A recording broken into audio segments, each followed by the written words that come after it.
are alarming.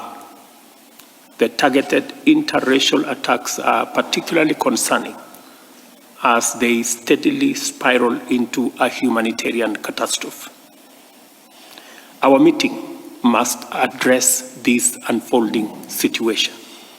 Critical is the need for an immediate assessment of the security and humanitarian situation with a view to ensuring that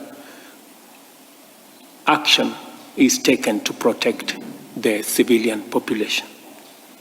While the crisis in Sudan continues to escalate, the response remains inadequate.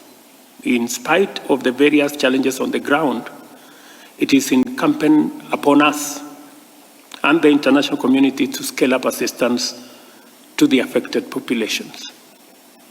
Given the negative effects of the crisis on the ground throughout the Horn, the Red Sea and the Sahel, humanitarian assistance should also be extended to the neighboring nations with a particular focus on the vulnerable groups, including women, children, and people living with disability. I am happy that Martin Griffith is in our midst today, and hopefully he can work with the region to urgently scale up humanitarian operation. Despite several initiatives to silence the guns, including the JIDA rounds, for which we as a region thank the United States of America and the Kingdom of Saudi Arabia, the conflict, however, continues unabated, threatening to fragment the Sudan. We must not allow such a tragedy to happen. As we all know, violence begets violence.